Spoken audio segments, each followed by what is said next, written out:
My parents were Dr. Calvin Bain and Joanne P. Bain, and then I have an older brother, John, sister, Catherine Joanne Coleman. My dad was a dentist in Prairie Grove. He started practice here in 1950, and he practiced until about 1986, so for 36 years.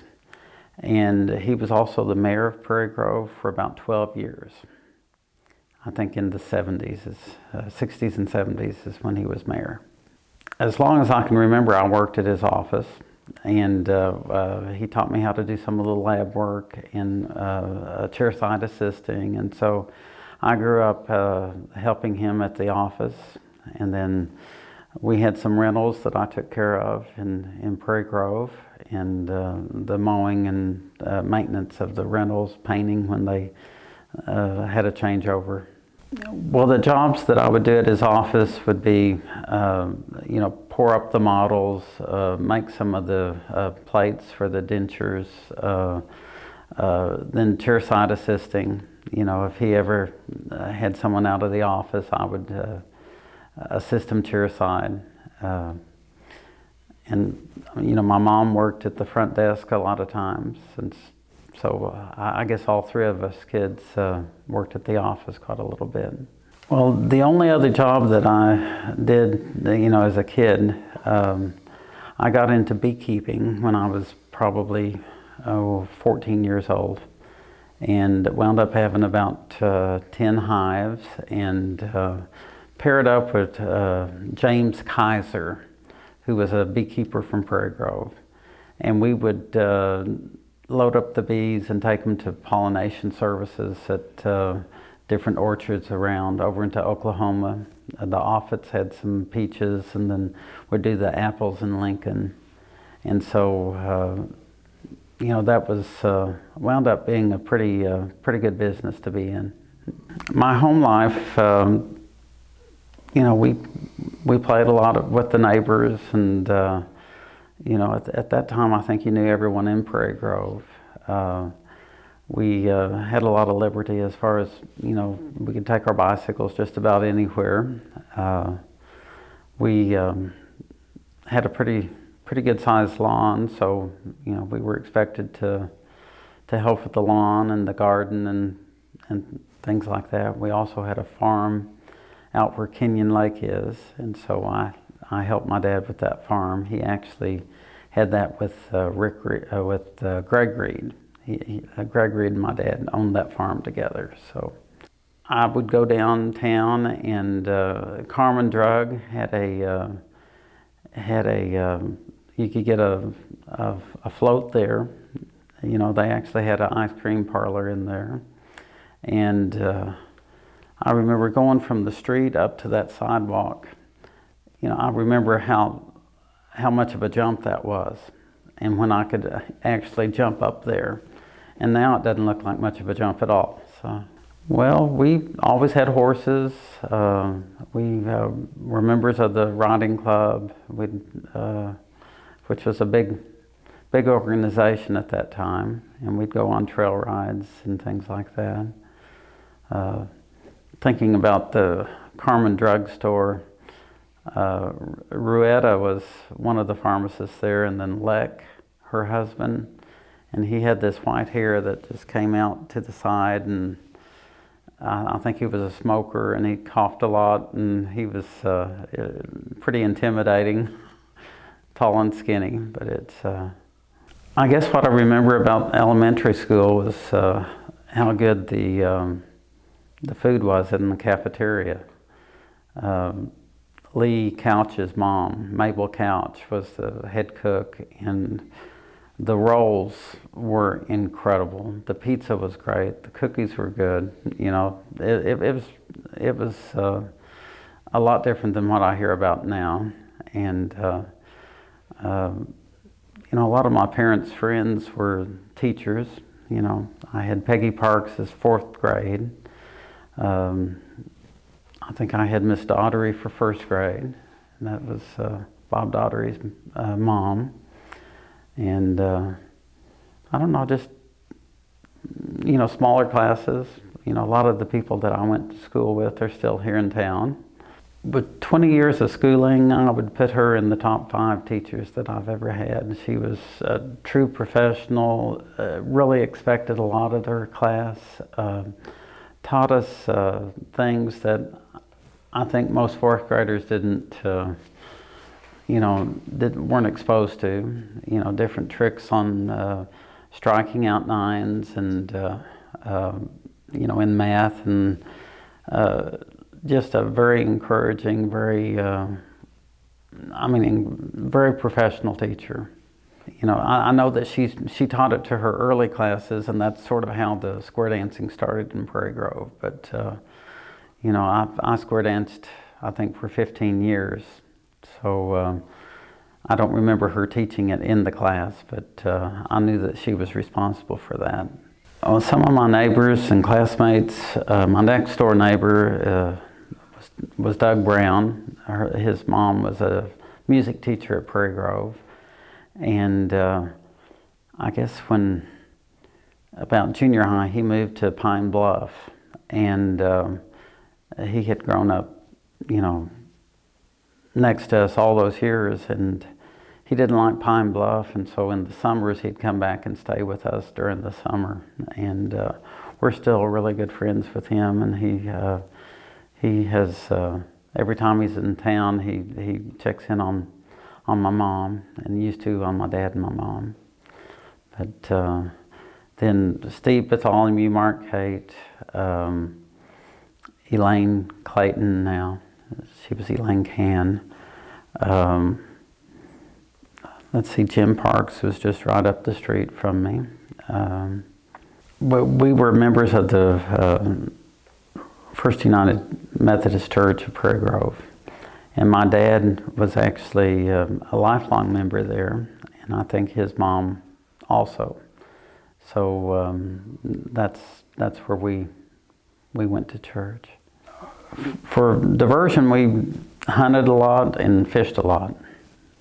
Those were the 2 main activities. My dad was a big fisherman, and so he always had a boat, and I would go with him. And if I couldn't go with him, I'd usually get the boat ready on Wednesday afternoon, for him to leave Wednesday afternoon to go fishing. But we always, just would walk out of our house and go rabbit hunting or squirrel hunting down in the Harlan farm.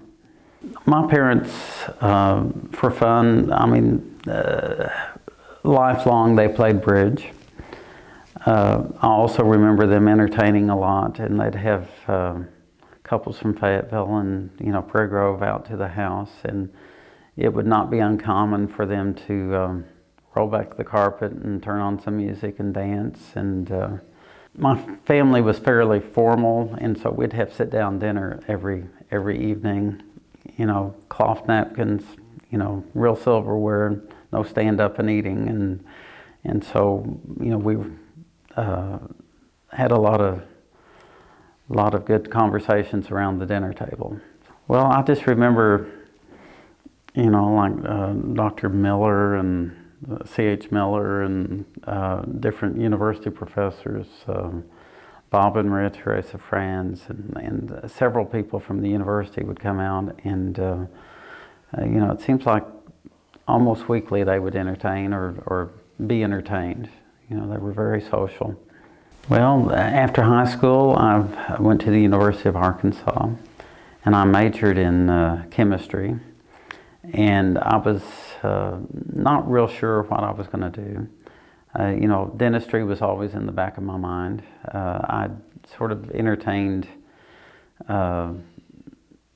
engineering, didn't really know. And then as I got a few years older, I sort of got to thinking about the amount of time with family is a lot better with dentistry than it is with some of the other professions. And, I'd always enjoyed working in my dad's office, and so I applied for dental school. I just applied to one school, the University of Missouri at Kansas City, and that's where both my dad and my brother had gone. And was accepted and started dental school in 1982 and graduated in 86, and came back to Prairie Grove and joined the practice of my dad and my brother. By that time, my dad was cutting way back. I think he worked 3 days a week at that time.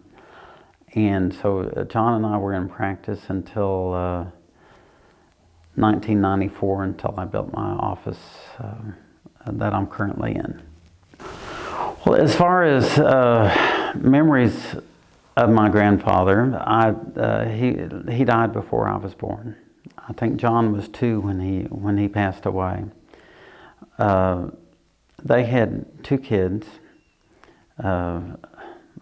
Dick Bain and Effie Bain, and my uncle was 12 years older than my dad, and so my Uncle Tom, that's who I'm named after. And in fact, my uncle was my dad's math teacher at Prairie Grove High School. He taught math, and then he later became president of First State Bank in Springdale. And then my grandparents, just what I've heard and what my parents have told me about them, and what many people in Prairie Grove is, my granddad was quite a character. He ran the Southland Oil Company. He did some auctioneering, and he removed warts. He was a wart doctor.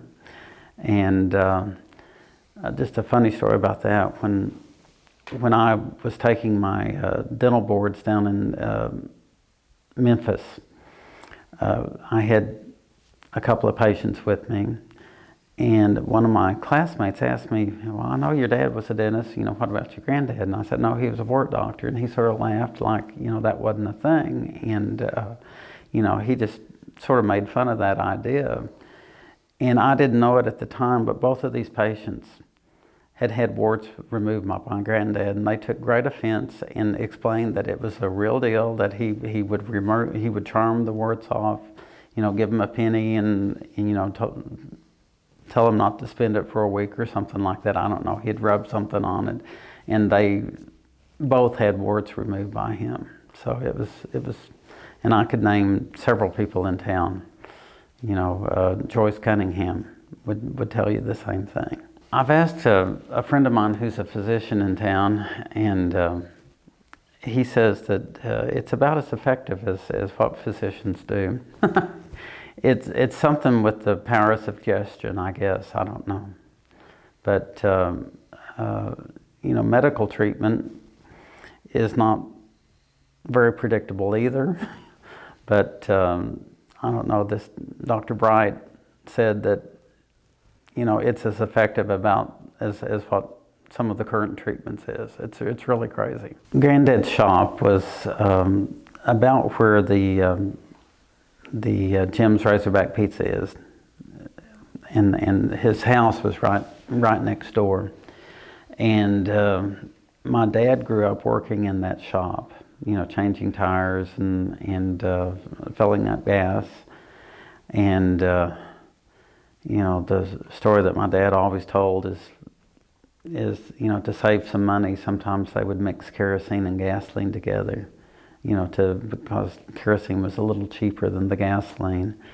And, they would pump it up into the glass globes, and then, it was gravity drain into the vehicles. And, I think oil was like 15 cents a quart, and gas was probably 19 cents, And there was a checker table down there, and they played checkers all the time. From what I've heard, my dad was pretty good. I know I've never won against him. And he played with Charlie Wilson, a lot of the old men. He grew up playing checkers with the old men, and evidently became really good at it. Well, he grew up, his parents were not well off at all. My grandmother worked in the Crescent as a seamstress, and also was a switchboard operator for the phone company at one time. And I think like a lot of the kids from Prairie Grove, when they were old enough, a lot of people have worked for the phone company, and my dad did also. And he said it was a real mistake that they found out that he wasn't allergic to poison ivy, because he got the job of clearing the right of way, you know. And but he worked alongside Donald and Barry and Joe. Joe was working for the phone company at that time, and did that until he went to college, I think. My tenure with the city started about 1992, I think, when I ran for city council. I'm not sure about the exact date, but as I remember, I was a councilman for about four years, and Murph was on the council at that time, and Carol was the secretary, I believe, and Eileen Manning was the mayor. And I was on the council for 4 years, and then decided to run for mayor after that. And as I remember, there was a three-way race. It was between Eileen and Jim Bell and myself, and wound up winning a majority, and took office in 1996, and remained in office until I built a house outside of town, and once I moved into the house, then that disqualified me from being mayor. You know, I guess one of the bigger projects that we had was the sewer line that was put across the Battlefield Park. That really allowed for the development to the east of town, and it was a real state parks generally do not grant easements, but a lot of things came together with that, as far as them needing sewer for the park itself, and that would have allowed for that, and but that was a major accomplishment. I think also the renovation of the library was something that we were one of the very few votes on millages for libraries that actually passed in the state at that time. And the citizens of Prairie Grove have always been very supportive of the public library, and I think we have a really nice library. As far as some of the other things, the 2-ton water system was one of those things where we opted to process some of the water ourselves, and then buy some from 2-ton to sort of allow for the future as far as water. One of the other things that comes to mind is we started the water park and the baseball and softball fields. They were actually completed right after I moved out of the city, so I think Homer Dalrymple was the mayor at the time that they were actually completed, but the millage was passed when I was mayor. Well, I think people did not anticipate it going through. A swimming pool had been talked about in Prairie Grove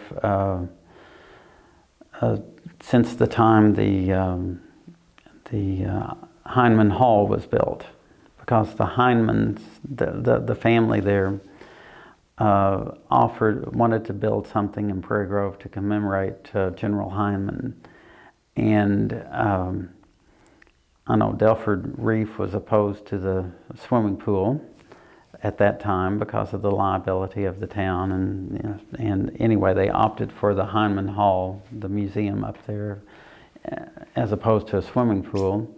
And it had been talked about from, I guess, that time on, because we didn't have a swimming pool in Prairie Grove.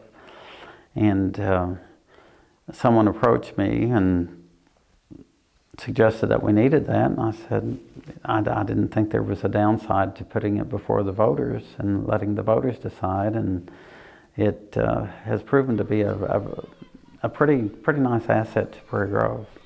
The skate park, as I remember, was not initially included in that. I think Murph Pear was instrumental in getting the skate park done.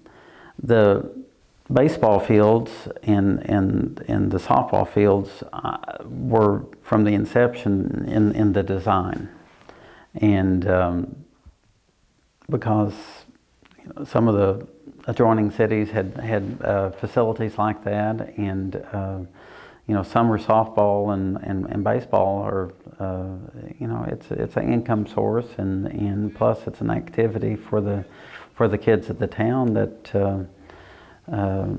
parents will do a lot for their kids, and that they proved it by voting that millage in.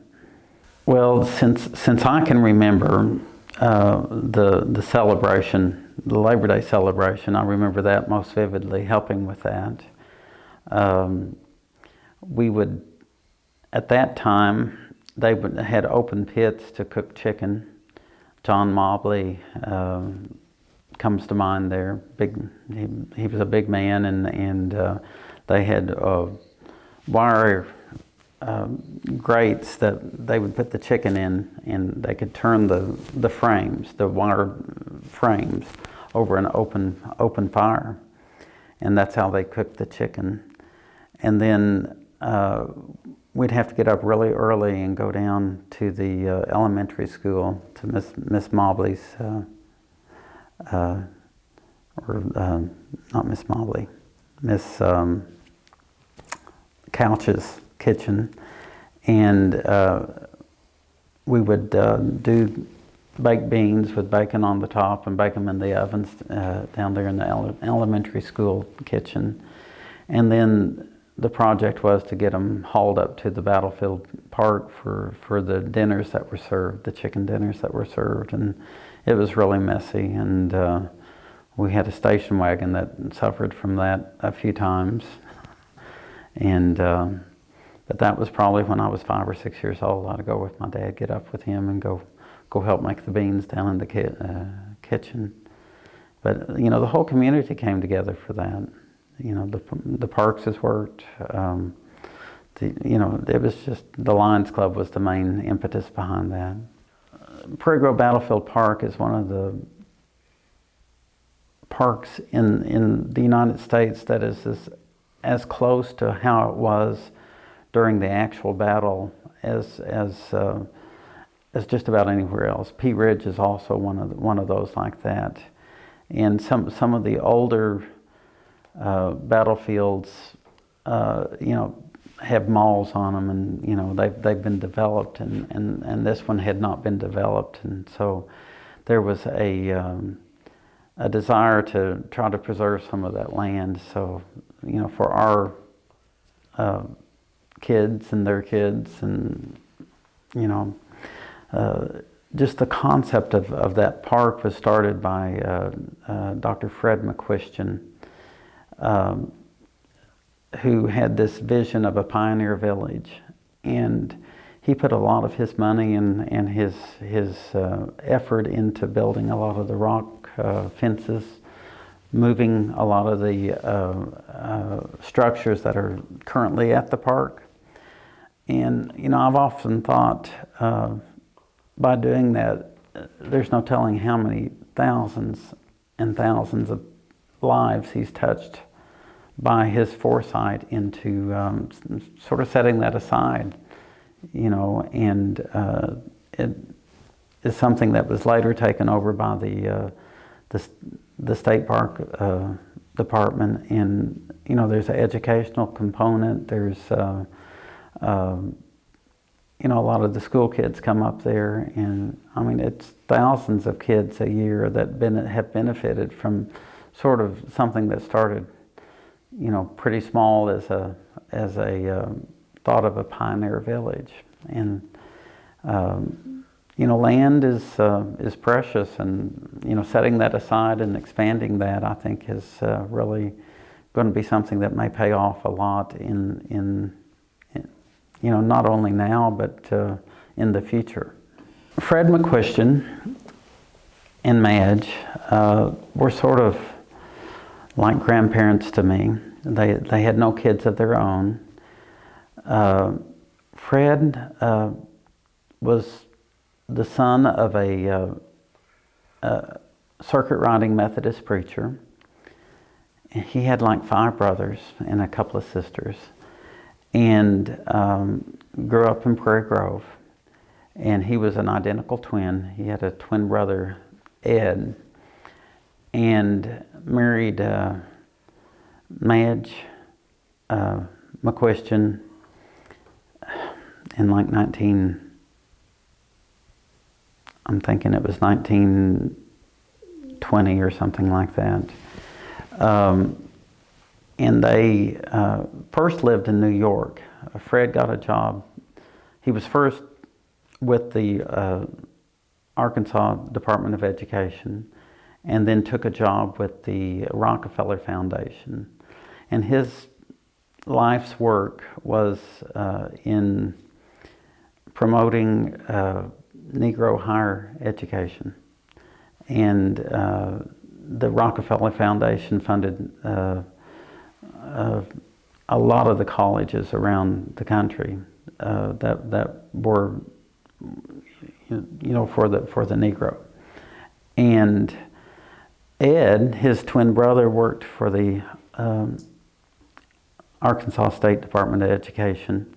And from what I've heard is that after the riots at Central High School, that he was the one that took over that situation, because he had a lot of trust on both sides. And he is also credited with being very instrumental in the formation of the University of Pine Bluff. And which started out as a Negro college, I believe, also. So two boys from Prairie Grove, basically spent their lives promoting Negro education, which is something pretty unique. When Fred left the Rockefeller Foundation, he moved back to Prairie Grove, and they bought the house up on Bush Street. And then his main focus was on the Pioneer Village, as he called it, which wound up being the Prairie Grove Battlefield Park. Francis Baggett was married to Dr. Jeff Baggett. Dr. Jeff Baggett was a hunting buddy of my dad's, and they bird hunted a lot together. And Francis, there's no doubt where she stands. Even today, there's no doubt where she stands. She's still alive and living down in Little Rock, and just a very put together person. Always drove a Cadillac. She also played bridge with my mom, and so I grew up knowing her very well. And then probably the most influential people in Prairie Grove were the Parkses, and we're related distantly, but I grew up playing tennis, and Donald Parks, from the time I was 13 or 14 years old, would come by and get me to play tennis with him. And I would play with General French, who was Mary Bartholomew's dad. And there were several older men that I grew up playing tennis with. Leroy Jones, Donald and Barry Parks, Lee Jones, and Catherine DeLapp played, but Donald I spent more time with. And it's, now that I'm probably about the age he was when he was playing with me, I understand why he liked playing with me. Because if you can beat someone half your age or a third of your age, life doesn't get much better than that. So, but he was one of the most civic-minded human beings I've ever been around. How Donald would help. In my capacity as mayor, if we had a project going on, he would always be willing to donate as long as I would not make it public. The Walton Foundation was also, working with Greg Reed at the bank was another one that they do a lot for small towns. But Donald would, he just cared about what the town looked like. He would pick up trash, he would mow. There's no telling how many blades of grass that man has mowed in his life. And I think from what I hear, he started off mowing the Battlefield Park to keep it groomed, and then that just expanded to where he did, cleaning out ditches. They just do so much for the city. And, I remember him telling me, because he really wanted everything neat. And he said he wasn't very interested in real estate, but he just wanted to own what was next to him, because that way he had control over it. And I remember when I was getting ready to build my office, I had a lot there, and my mower broke down, and I let it get a little high, and my mower was almost fixed, but it wasn't fixed. And he came up to the office and he said, "Okay, I'm going to have my people mow it, and I'll send you the bill." And I said, "That's fine," But he just could not stand to have anything high, or let go like that. So. While I was mayor, I found out this story about Lucy Bird Mock. I don't know if you've covered that with anyone else, but the Arkansas Golf Hall of Fame approached me, and they were wanting to induct Lucy Bird Mock into the Hall of Fame posthumously. And I found out what evidently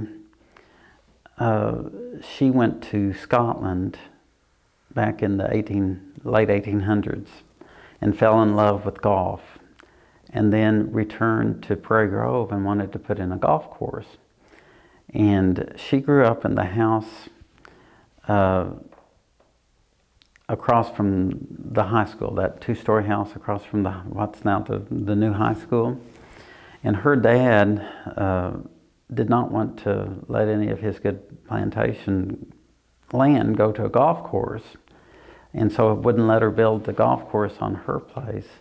But her uncle, Dr. Will H. Mock, who was a physician here in Prairie Grove,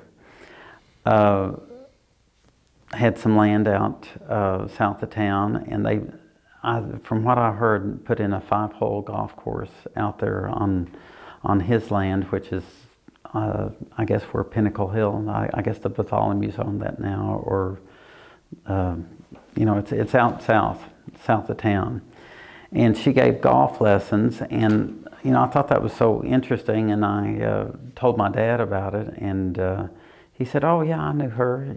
She gave me golf lessons when I was a kid in Mock Park, which is, down where the library is." But that was just the first golf course in the state of Arkansas was in Prairie Grove, Arkansas, and she was a very interesting person. She was a poet also, and she, I think, moved down to Fort Smith and then wound up in Eureka Springs.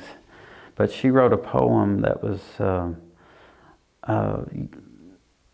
read at the opening ceremony for the 1936 Olympics in Germany, and it's still on display in the Olympic headquarters. And that was just a pretty interesting thing, I thought.